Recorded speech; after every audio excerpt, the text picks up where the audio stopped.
they are married, how many times are we going to have it? Right. Now, this is where the parent comes in. Now, I'm somebody, okay, I want to have it every day. No, the wife said, I want to have it once a week. Now, this is why discussion have to come in. Okay, we're going to do it twice a week or once every month. This is the whole point about marriages. People don't talk about certain things and people don't get satisfied in the marriages, then start looking outside. Mm.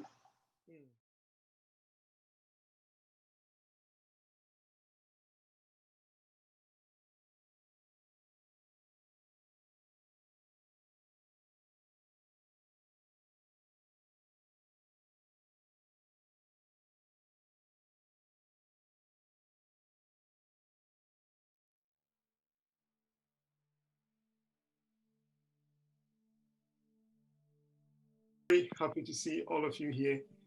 I know that we have very few minutes. My name is Eric Watson, and I will be taking us through this. I know that we have, as I said, we have few time. I'm just going to share something. So the reason why we are doing this is because we know there's a lot of things that are happening when it comes to families, when it comes to children. And it is very important that we understand these things and how to react to them. Society is going on a different tangent, as we said the last time. And I think it's important that we come to this topic and have some discussions. It's very, very important. I'm just going to continue to be adding people as they come along. So the last video that I did, that video was about what is happening. What is happening and the trend that is going on when it comes to marriage, when it comes to children. I'm going to share this very quickly, this screen very quickly, and we are going to have a good discussion with this. Yeah. Can you all see? Yes. Okay. So this is what we are going to discuss, and I hope that it will be interactive. We want to, all of us are going to learn this together. Now we are saying that marriage is not going on quite well now. And there are some reasons why divorce is on the increase. Governments are finding it quite difficult because of social problems coming out of this. And it's very messy. And that's why we are learning this. Now we are saying that in the olden times, things were not like this. And I'm not saying that it is better than today, but there are certain elements that were quite helpful, which we can see in our day. So what I've put here is that there are three main elements if you want a healthy marriage. If you want to see that things are changing, then when we commit ourselves, when we go into marriage, at least we need to commit ourselves into these three things. I am very mindful of the people that are here, so I will try to not go so much into other things. Now, what we are saying is that the first thing that we are talking about, please, you can call me or shout at me if anything. The first thing that we are saying that we are talking about social responsibility. And what we are saying, these are the only three things that I think we are going to do. When we talk of social responsibility, we are saying that we are talking about in every culture, not just in Christianity, in every culture, most culture, these are what we see, that we have what we call the social responsibility. That is when a person leaves the family. And that's why I put here that you leave your home, leave your mother and your father appropriately. And then you go and form another relationship. Now, when we talk about social responsibility, what I'm saying is that there are two things when it comes to this. Number one, there is a responsibility on the parents. in law, we have something we call parental responsibility. So the parent, the parents has a duty to make sure that the child is doing well.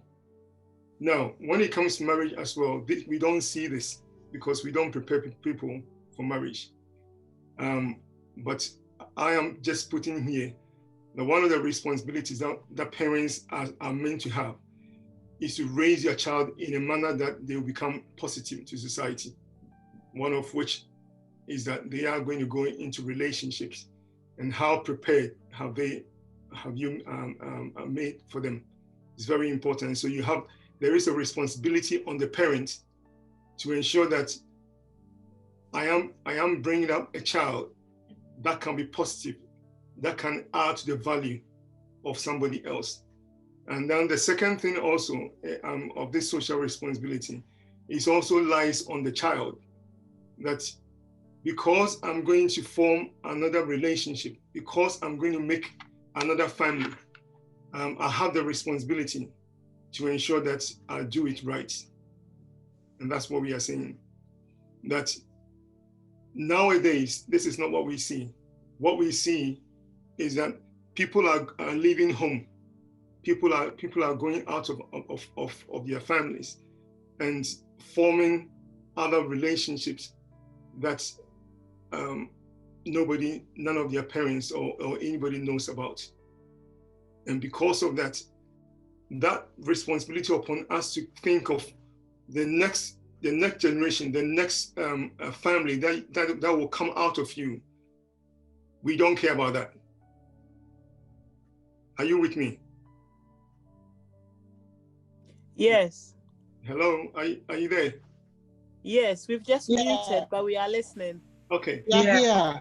All right, thank you. So we are listening. Thank you very much. What we are saying is that because people have become so selfish and self-centered, we don't really care that I'm leaving my parents and I'm going to form another family. I don't really care that another family will also come out of me. And because of that, people don't learn. Now we have people now that you and I know, they leave homes, they leave their parents, and they don't really care about anything. I form relationship with anybody that I want, and that is my right. That is my business. It's none of my parents' business. Nobody is saying that it should be our business, but I think it's quite important that you need to understand you have responsibility. That the next family that will come out of you, if they don't become better, they should be the same as you. But you and I know that the generations or families that are coming out now are getting worse because people did not care of this responsibility. Now, I want to ask ourselves a question. As many of us are parents here, as you are raising your child, do you have this at the back of your mind that I'm actually raising somebody that the next 10 years, the next 15 years that I see my grandchildren, I'm going to see somebody that is almost like me or better than me? That's the question I'm asking us. Do we have this at the back of our mind that we actually have a responsibility to ensure that the next family that comes out of me becomes better? If you have a son, you have a daughter, do you have that at the back of your mind as you are raising them up? This is a question I'm throwing to everyone. It's our wish, I would say. Well, it's my wish. It's your wish. That's very good, but we don't want to stay at the wish. That's right, yeah. What we want to do is to act upon it. Because at the end of this lesson, what we want to learn is that we need to understand that we can add to or subtract from what is happening in our society.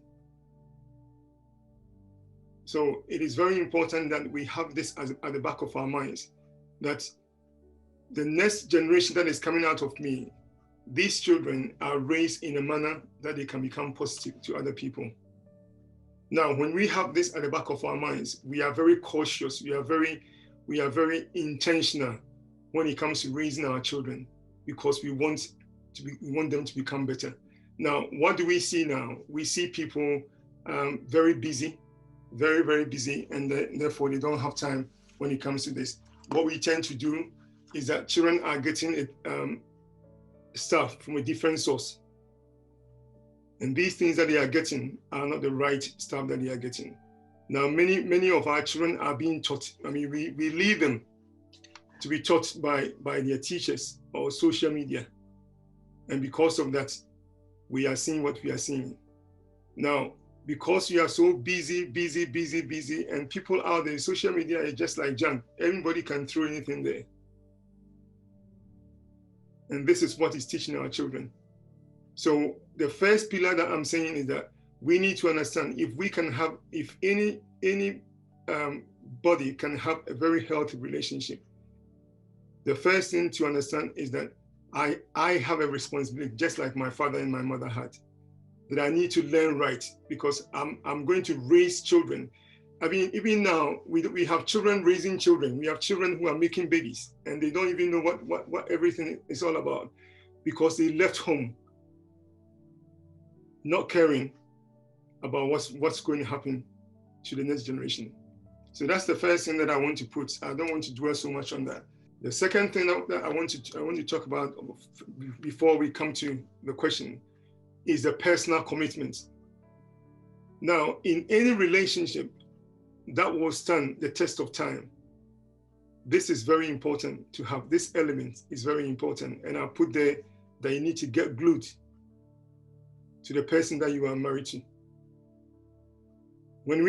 What is our understanding of personal commitment? If I should ask this question, what is your understanding? And I want us to talk about this. When we say personal commitment to each other, what are we talking about?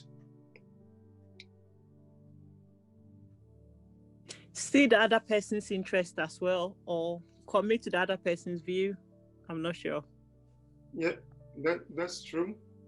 Yeah. But Isaac, what do we mean by that? Because this is very, very confusing here now.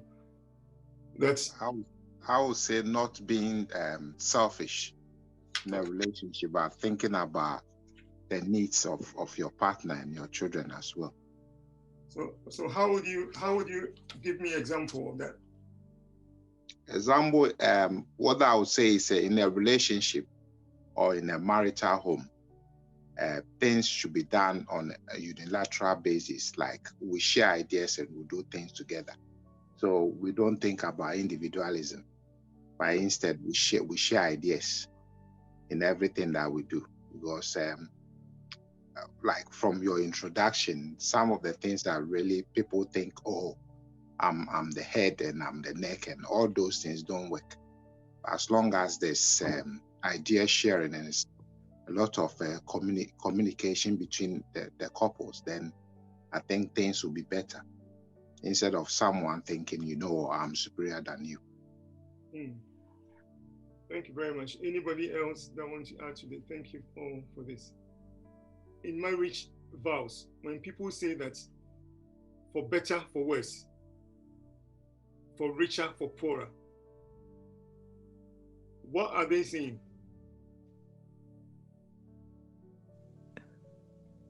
We're going to be through thin and thick.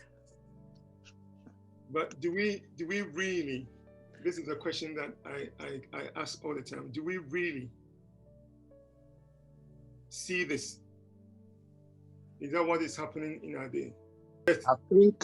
I think in my opinion, when people go into marriage, what happens is they get influences by their extended family. True. And it's been a problem in most marital homes, because the oneness is not there, and that's what Bible says, that the two shall be one. Mm-hmm. But how can the two shall be one if there's an extended person influencing the home or having his opinion implemented? in a home where he's not part of it. That's true. That's very true. That's very true. That's why I was talking about this social responsibility, that we don't understand this. You know, when I'm mindful of people that are here, if everyone is a Christian, then it's a different thing. But if many of us are Christian, when you are leaving your home, you are living with that understanding. The parents understand that I've done my bit, and I don't need to meddle in the affairs of these people. Now, you go with the understanding that my husband or my wife and I are one person. So 1 and 1 equal to 1. It's very important that we understand this. That, like you are saying, that it is not about, when we talk of rights in marriage, what do we mean by that? Because now what is happening, that commitment level that we are talking about is the highest form of commitment. And therefore, your right and responsibilities, you need to understand that. But this generation, we don't have that. Like our brother is saying, it is about my mom telling me this or my dad telling me this, and therefore I choose what they are telling me. So the personal commitment to each other, getting glued up, when we get glued up is a different thing. People need to understand, when you glue something, just imagine when you glue paper or plastic together, when you tear them, what happens? You tear the glue or you tear the paper? You tear the paper most likely. Yeah, you tear the paper, and that's exactly what we are saying. When people are torn apart, in marriage, it is the people that get torn, not the marriage. Does it make sense? Not the day that you got married or the wedding ring or anything. It is the people that get torn, and that's why when we are going into marriage, it is very important that we know the person that we are going into. It's very important. How do we get this? We get this that by having that understanding that I'm going for life. I'm not going just to pick my head, and if it's not good, then I come out. No. You go with that understanding, and that is what the church and the leaders, the mothers, the fathers need to be telling. It's not when you talk of personal commitment, because people get broken, people get hurt. And because of that, we need not to allow any external influences, but our commitment must be about us and between us. When that happens, you will have a very strong marriage. Now, many people have a different understanding when it comes to this commitment, because to them, love is about what I'm getting from you. If I can't get anything from you, I come in the marriage to get something. If I can't get that, then sorry, I have to go. Something small will come in the marriage, and the person, instead of sacrificing and being there, will tell you that, I'm sorry, I can't stand this anymore. Enough is enough now. I have to go. Now, this is the highest form, and that's why we don't see a lot of marriages going on, because people don't understand this kind of love. If you are married, thank God. If you are not married, thank God. But it is very important to understand that when you get torn, thinking that I just come in and I'm going, other people are going to be affected. Not just you who will be affected, but probably the children, not probably, the children that are also involved will get affected. And therefore, the commitment level has to be something that we understand. So I'm talking about social responsibility and the personal commitment. Now, people are talking about, I keep saying that people have become very confused when it comes to love. Because now we replace eros, the erotic love and this filial and all that they talk about. We replace that with true love. Now, when you have a personal commitment, this kind of love, you make up your mind whether thick or thin, you make up your mind that I will stand. So the love that I'm talking about is what the Bible actually refers to as the agape love, where it is not dependent on anything.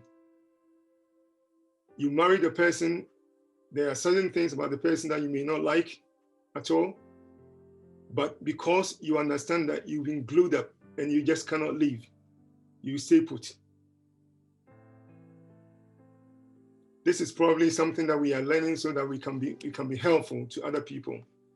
Some people take it lightly, and we have many children upon children who are getting hurt as a result of this. Many mothers, many brothers have been hurt because of the understanding of love, of what love is all about. They are looking for a perfect person. And therefore, I came in, I saw that you were a very nice person. Now you've changed, and therefore, bye-bye. You get committed to the person for life. It's very important that we understand this. Now, somebody, when I was preparing this, somebody sent a question, and the person said that, how do you create a conflict-free marriage? Is there something like that? Conflict-free marriage. Is there anything like that? How do you create that? The person wants to have a conflict-free marriage. Well, even the tongue and the teeth, they bite at times, but then it has to be resolved. Mm-hmm. I don't know, but there will be the little misunderstanding here and there, but so far as it's settled. Okay, so you are saying that there isn't anything like that? No, I'm asking the question, is there one become very sacrificial and say... Now, carry on. No, I'm saying unless one become very, very sacrificial and say, that's it, I'm just going to be, everything goes. But if I don't think so. Yeah, and I believe what you're saying. So maybe the person is not here, but there isn't anything like that. I don't think anybody will be honest with you and say that for me and my wife and my husband, there has never been a conflict between us. There has never been anything like that between us. You grow to the point where certain things it doesn't affect you. It doesn't become anything to you. And sometimes these are there for our good. Sometimes some conflicts are quite good for us because it is changing our perception. Sometimes we become self-centered about certain things, and you have to question. Some people will question that, and your spouse may question that because you are becoming too selfish, and that person may be helping you. You may see that as conflict, but it's very important that we know how to resolve when there is conflict. We know how to resolve when there is conflict, and these things come with the understanding that you and I are together. We are not going anywhere, so we might as well solve our problem. The issue is that because people know the exit, small thing, they'll run away.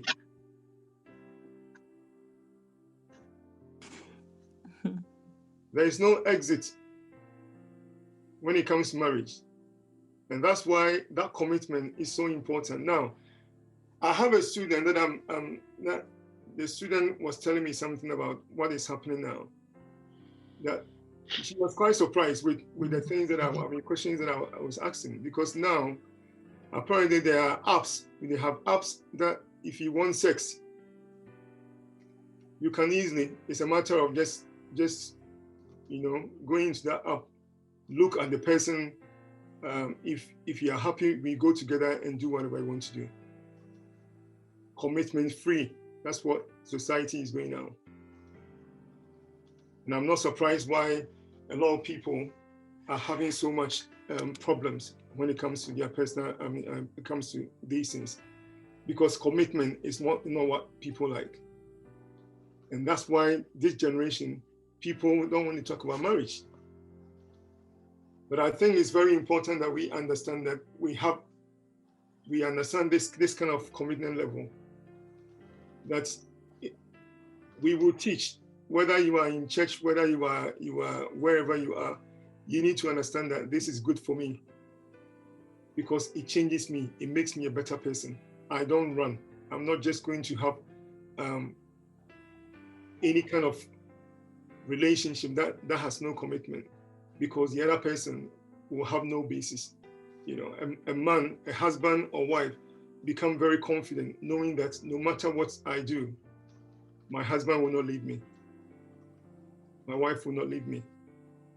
And if we don't take advantage, take advantage over the other person, but genuinely showing that I am committed to you no matter what, I think our children will see that.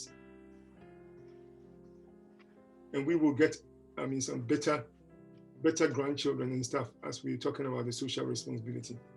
So it's very important that we understand this. And now a lot of people will come to when it comes to this thing, they don't want to know that.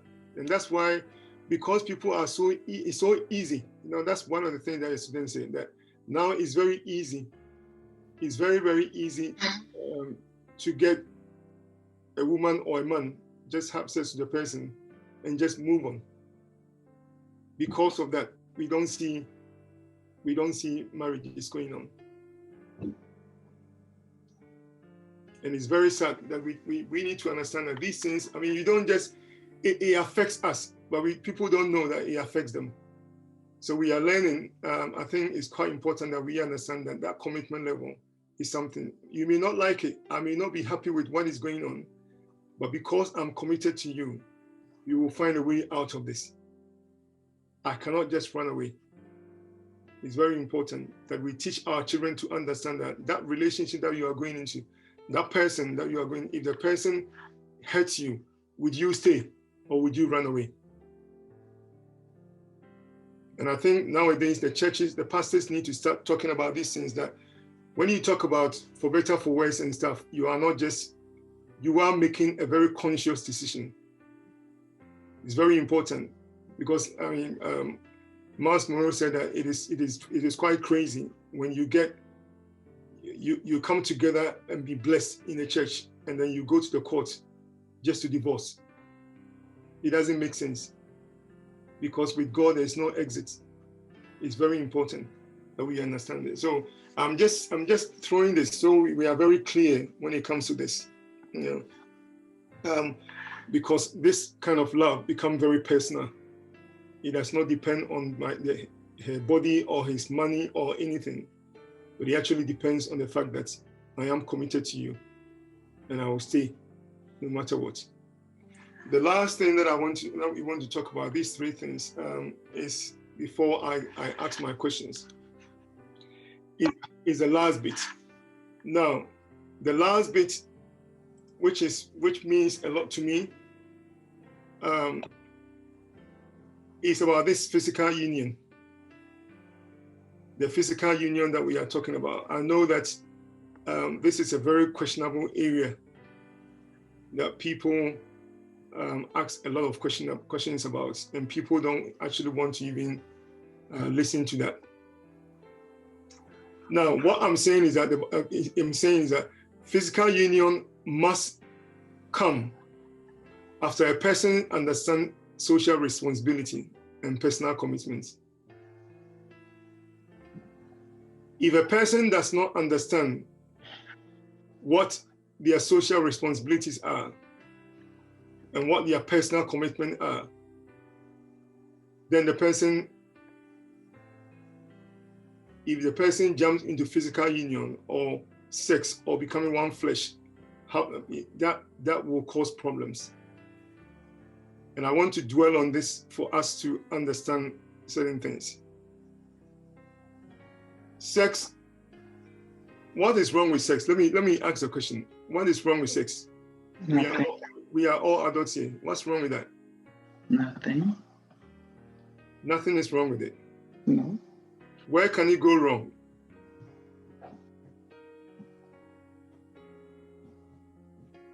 I think God is very wise in making that. And I think it is one of the wonderful things that the Lord made, and we need to appreciate that. But I believe that it was made in the confines Mm-hmm. of marriage. Yeah. And that's why I'm saying that if a person does not understand their social responsibility, leaving the home without understanding that I want to have a better family, better children, better children coming from me. If a person does not understand the personal commitment that I will be glued no matter what to this person, and my marriage is for life. And if the person does not understand this and the person jumps straight away into sex, that is where the problem lies. That is where the problem lies. But unfortunately now, what we are seeing is that even before people come to the altar, they've already married themselves in the dark. Now, that's why I asked the question, what is wrong with that? Somebody will say that what is wrong with what's wrong with sex? Why can't I have it? Because maybe I'm even going to get married to the person. So what's wrong with that? What's wrong with it? And Sister Bessie said there's nothing wrong with it. But I'm saying that it is fantastic, but it can go wrong. It's just like giving a child the fire. If a child sees the fire as just some kind of game or some kind of toy, it burns the child. And that's what is happening. In our world, a lot of people care less about this. But it is very important that we understand this quite well. Now, I want us to understand what is this urge. We all have that urge. We all have sexual urge. How are we supposed to tame them? Because as a teenage, you become aware of this. And I don't think it's a bad thing, but how do we tame it? This is a question for all of us. How do you tame it? Pastor Eric, when you say tame it, what do you mean by tame it? How do we know that it is? Because at the end of the day, let me come in. Because when you said what is wrong with sex, and Sister Betty said there's nothing wrong. I think one of the most problem that most marriages face is sex and money. Mm-hmm. And divorces come from those things. Okay. Because when two people get married, right from courtship, sex should be discussed right from courtship. How many times you want to have sex a week? Once, twice, or once every month. Mm-hmm. Those things are not discussed. Now, when you said, how do we tame it? Some people cannot tame their sex drive. That's why they get married. You see, that's why they get married. Sure. That is very fantastic. But that's why they get married. So if they are married, how many times are we going to have it? Right. Now, this is where the parent comes in. Now, I'm somebody, okay, I want to have it every day. No, the wife said, I want to have it once a week. Now, this is why discussion have to come in. Okay, we're going to do it twice a week or once every month. This is the whole point about marriages.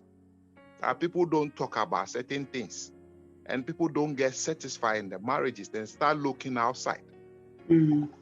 Mm.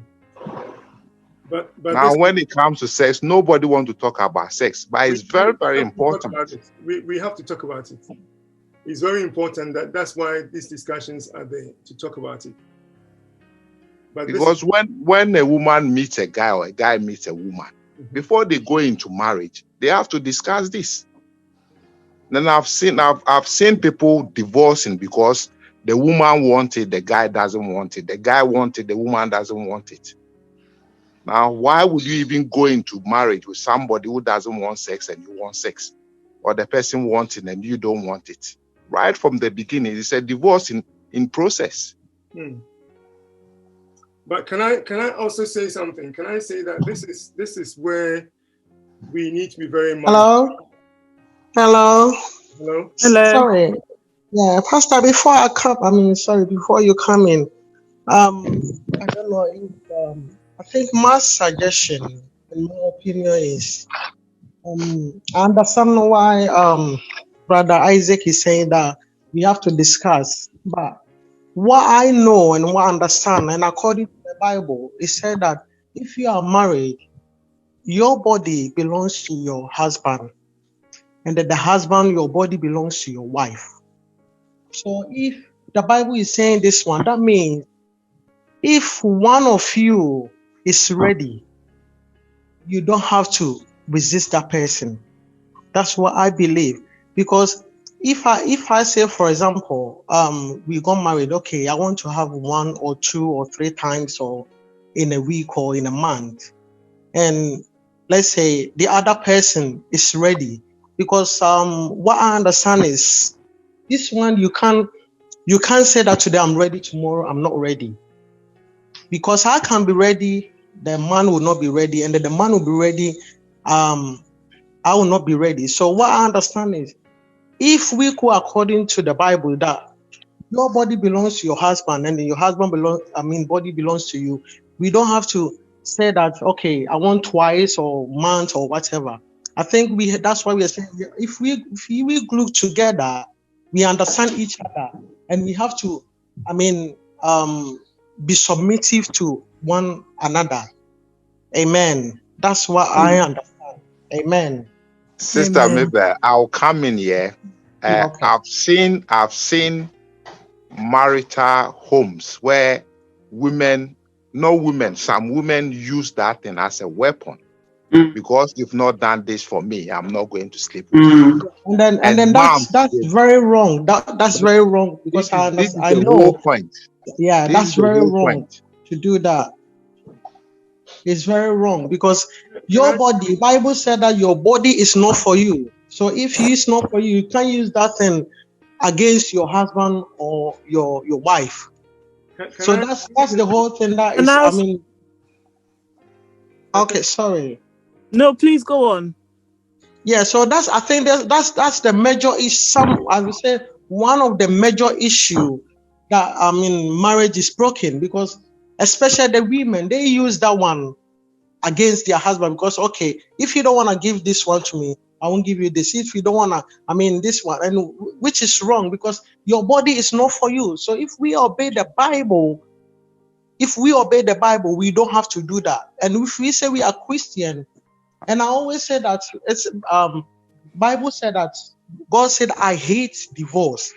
So there's certain things that we are doing that will bring that divorce. So one of the major things is this thing that some of the women we use against our husband. And I know that maybe one day we will understand those issues. Amen. Amen. Can I just say something, Pastor Eric? Yeah. Okay. I think I hear what everybody is saying. Some people have been married for a while and have got more experience, and some of us have not been so great at it.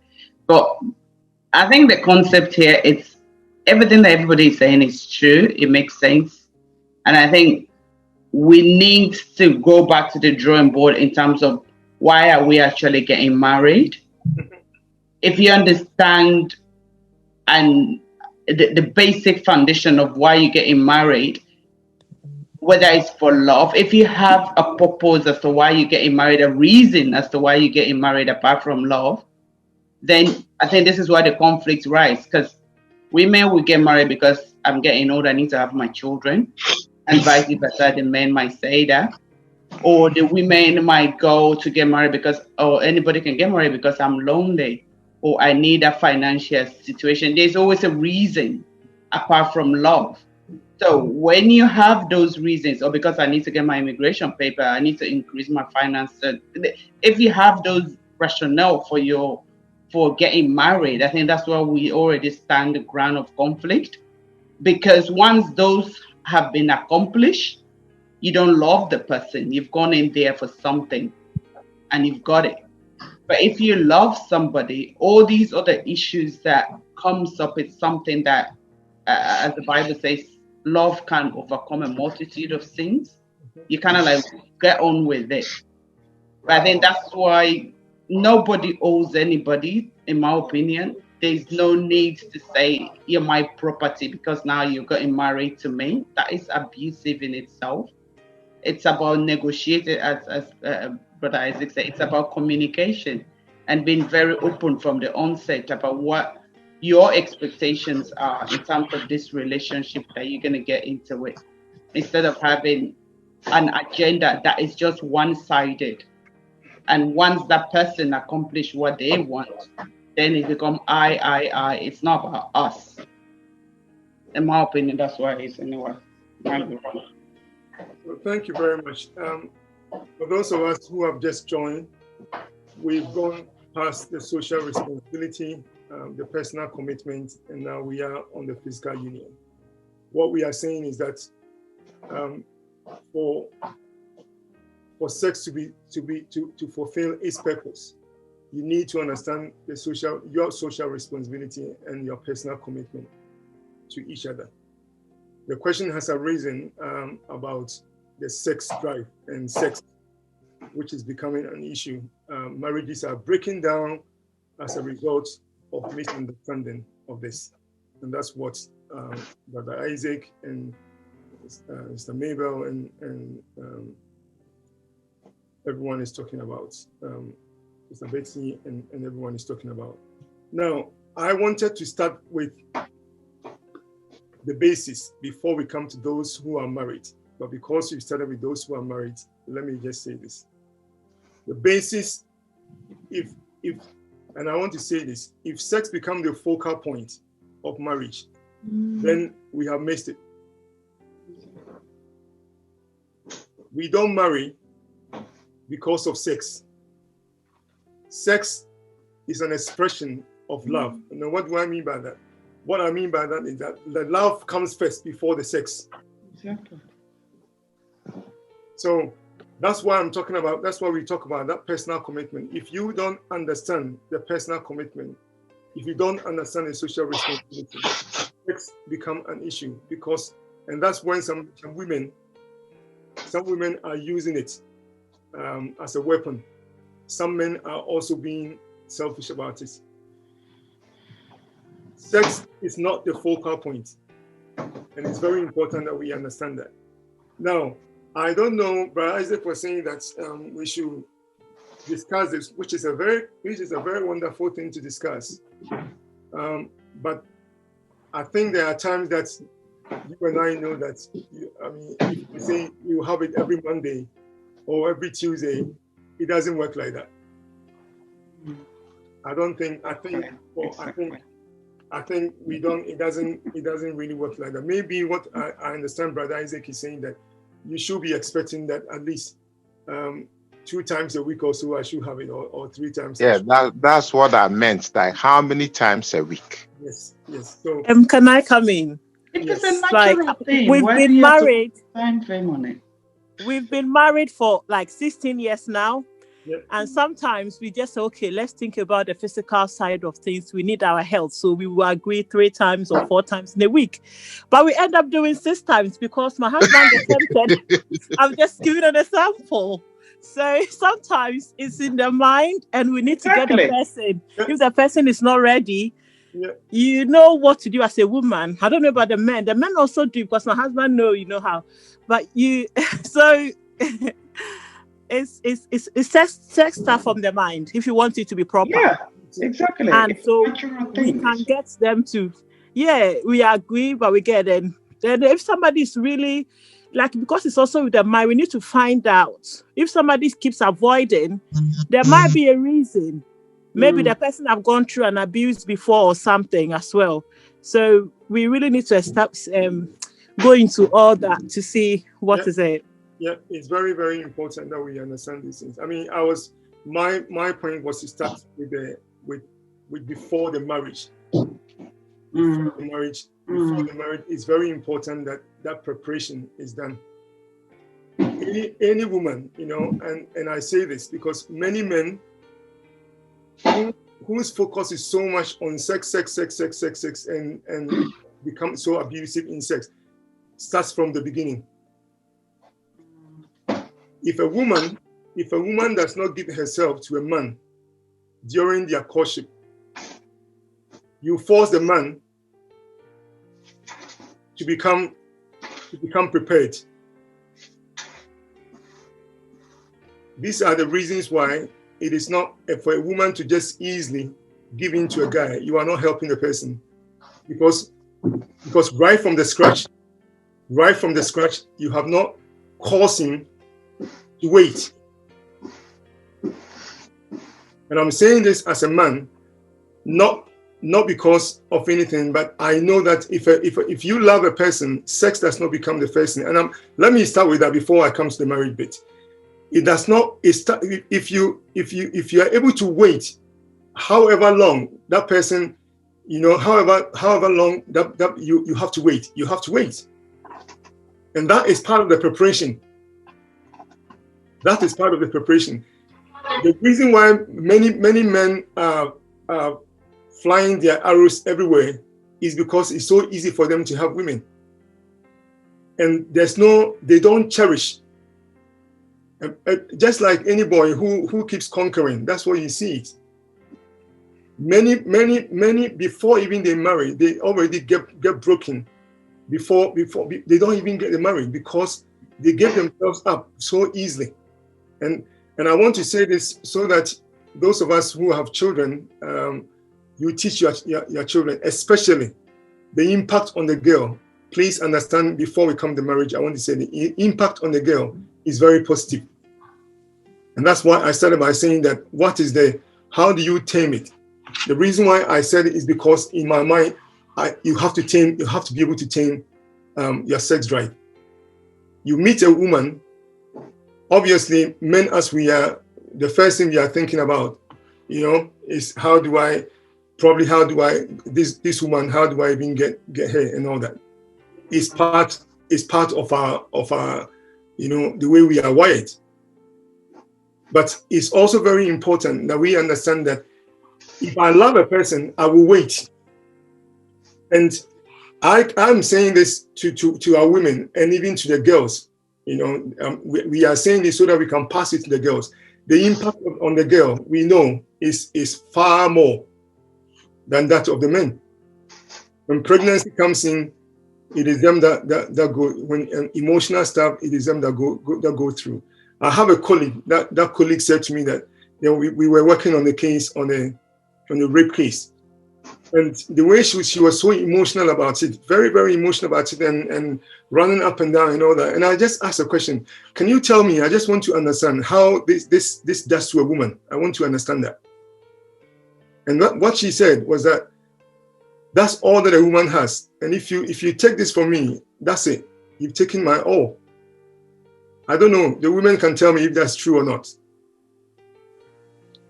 No, not really. We have more than that, actually, because I'm not just bringing the body alone. I don't mean the sex. I mean their pride, the pride, the pride that they have. And if you abuse that pride, then what do they have? That's her. That's what she said. I don't know. You can tell me that's not true. Is it true that the way a woman sees their pride, is it? Do you see that as part of that? You need to tell me. You need to be able to let us know.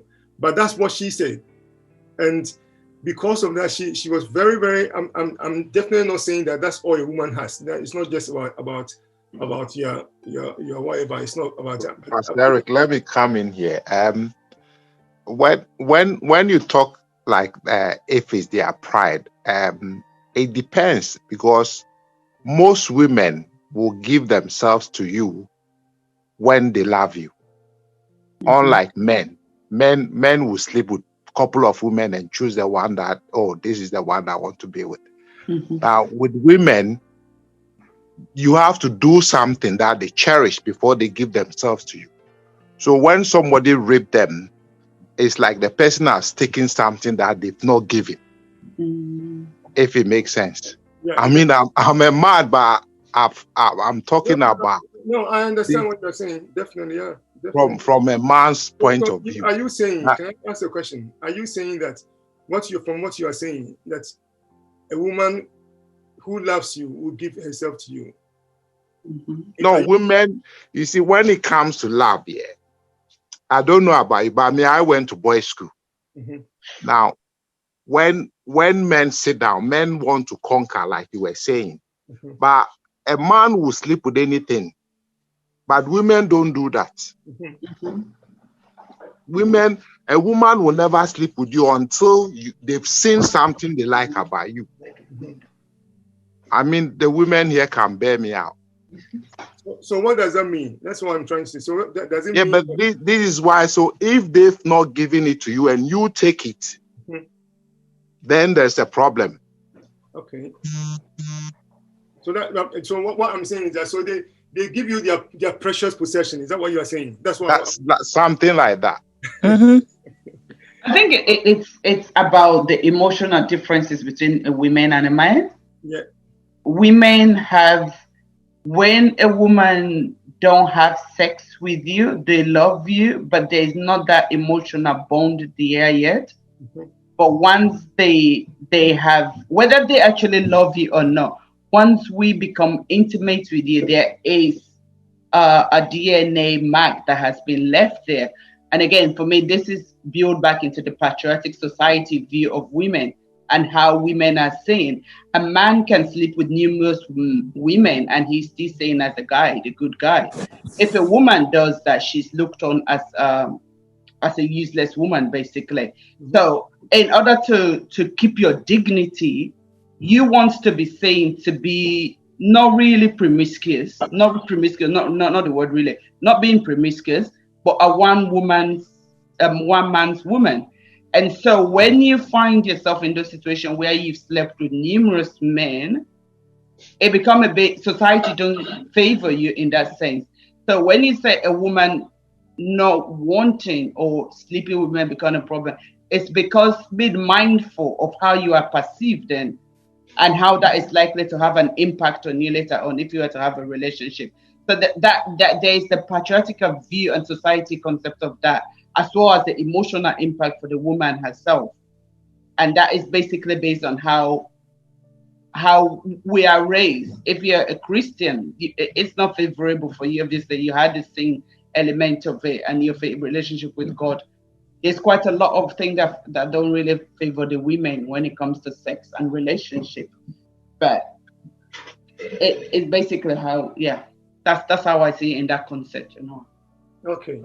Hi. Hello. Hello. Yeah, go ahead. Hi. Sorry, I've been listening to everybody's views and it's quite interesting, but I just wanted to raise a point in regards to this. And I think what we're forgetting is that when a man and a woman comes together, if we look at it from the spiritual aspect and how God designed marriage, sex, and the whole union underneath that umbrella, we forget that the connection between a man and a woman passes the physical element of how we feel. God designed marriage, sex, everything as a spiritual package. And when a man and a woman comes together, you're not only releasing physical commitment, physical attraction, but you're releasing a spiritual connection. And I think it's important that we understand that, because God designed sex and marriage around reproduction and for us to reproduce. So I think far too often we forget about the principles that God designed marriage around, and we just concentrate on the physical element.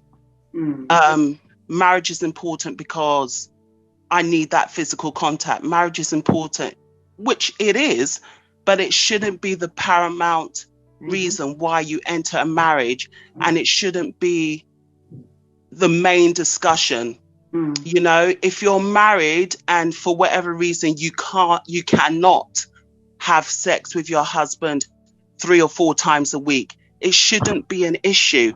There should be understanding, there should be compromise, and there should be other ways in which you solve that, essentially, other than just, you know, women hold it against a man or men hold it against a woman. I know these things do happen, but I just think if you kind of understand the purpose of marriage and sex and the whole thing, I think we have to look at the spiritual connection that God designed it to be. Okay. And understand that when the two become one flesh, you're no longer me and I want, it's us. So you connect in the spirit rather than just in the physical. I just wanted to share that as a Thank you. Opinion. Thank you very much. Thank you. There are a few questions in the chat box. Would you want me to say some, Pastor?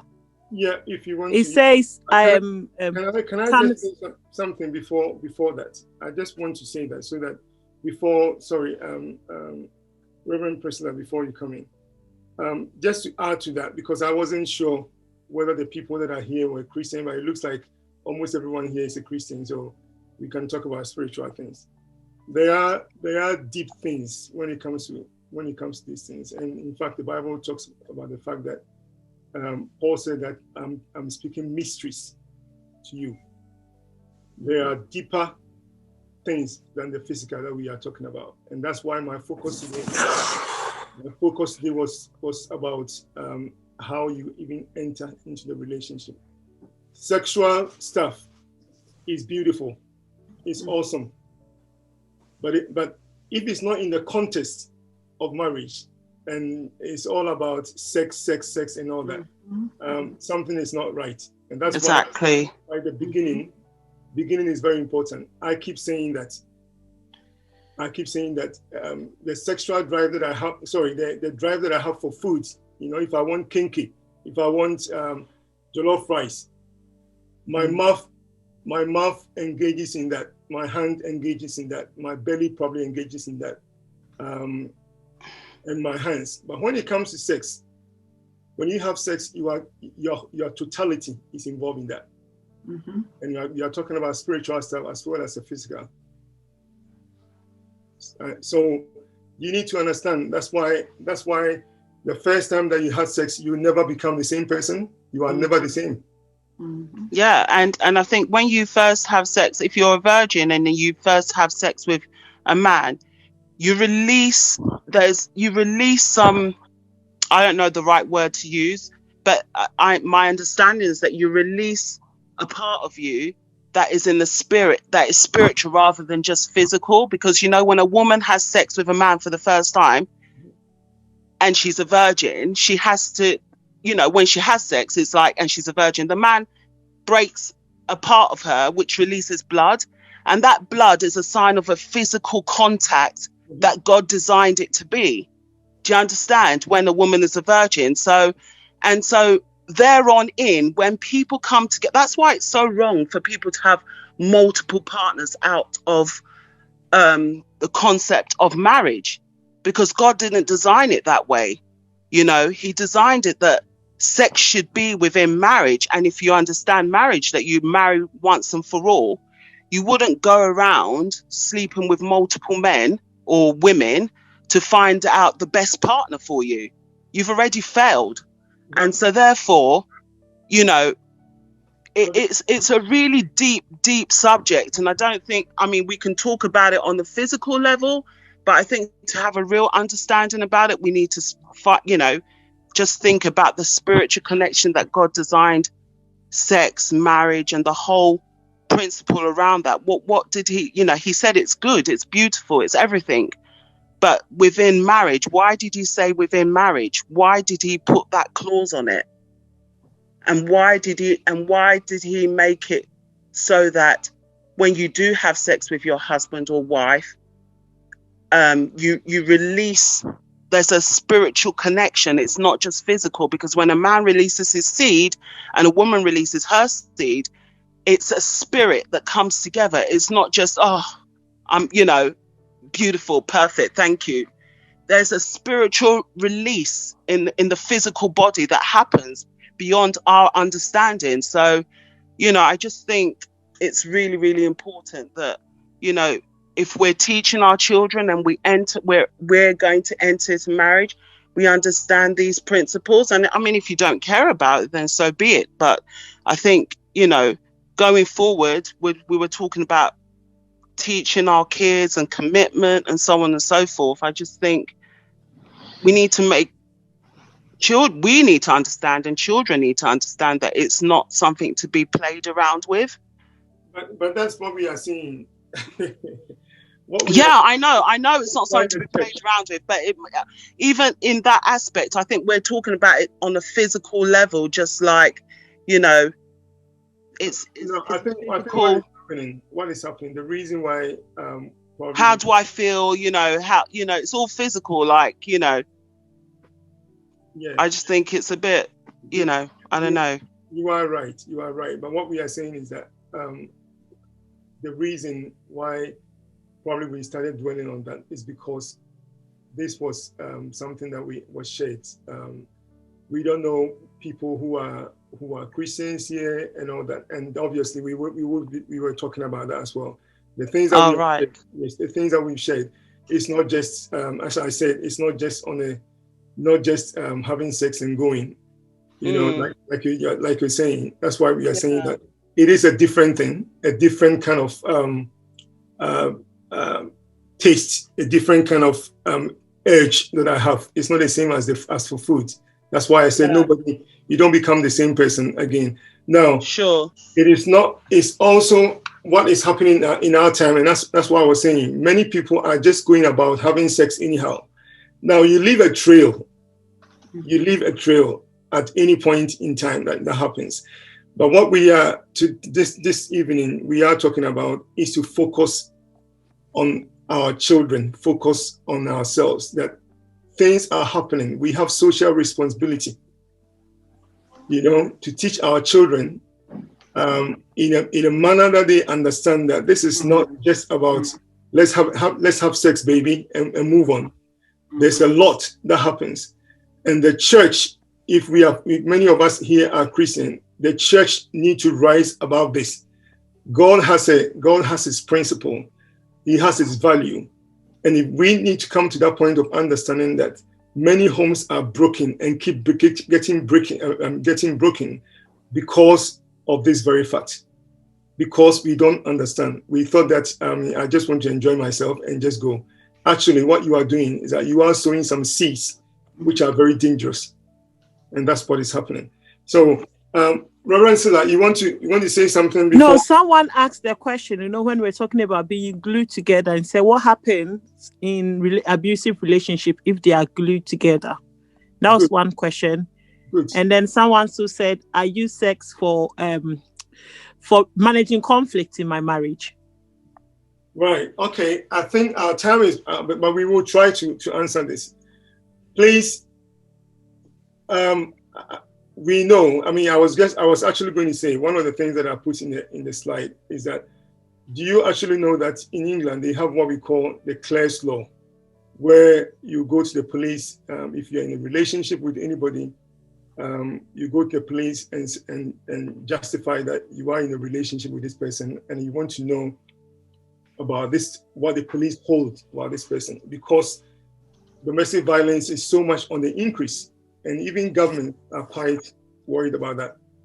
And there are agencies everywhere that are trying to support women. Now, what I can say, these are very practical questions that the church needs to be very, very serious about. The fact that we are glued together does not mean you should kill me. And it's very important that something is done about this. If you are in a relationship where you get beaten, don't sit there and die. Ask for help. If your pastor or your leader cannot help, go beyond that. Don't sit still and use sex as something that it will just cover things, because that becomes abuse. that becomes abuse. And it's very important that you don't getting glued as norming. That's why my focus today, this evening, was entering how you enter into a relationship, because a lot is happening, because sex makes people get blind. And when you become blind, you don't see what is going on. You don't see what is going on. And that's why it's so dangerous. So the answer to one answer to this is that please don't sit still. And because you get glued, you will sit down and die. Some men and some women need to be taught, some people need to be really sat down and be taught seriously about some things. And that's why it's very important. The way you go into marriage matters. How you enter the marriage matters. Don't go saying that I fell in love, and then because when you fall in love, you can fall out of love, as I said the last time. You don't go blind. You go with caution, that understanding that I'm actually entering into a relationship. There's no turning back, and the church needs to really, really sit on this, because the evil is very loud. People are talking very loudly. I mean, bad things when people are showing their breasts and their bum and their 6-packs and 7-packs and whatever it is, and people are getting excited. And we know that many people are having mental health issue as a result of relationship, and we are shut. Our mouths are shut. Mm-hmm. The church will come and say, "Oh, don't worry, we pray and we go." No, we pray and act upon it. Some women are dying in silence, and we need to rise above that. That's why we need to tell our children, don't just fall for sex, because it does more. There are spiritual implications that comes with this. And it's very important that the reason for why we have a mother, we have a father, is for them to protect us. You have some women. I mean, sometimes it pains me when you know that this woman is actually harboring this guy, and this guy is taking advantage, causing problem, and the woman doesn't want to hear anything. I don't want to know anything. All I want to know is I've got my man, let me have my sex and let me enjoy myself. You repeatedly having different partners upon partners, that does not bring any help to you. Some people have gone into deep stuff. The second question is the use of sex. Who wants to answer that? The last, and then probably because of time, we go. Reverend Silla, what does it say? It says, hold on, it says, we use sex to manage conflict in our marriage.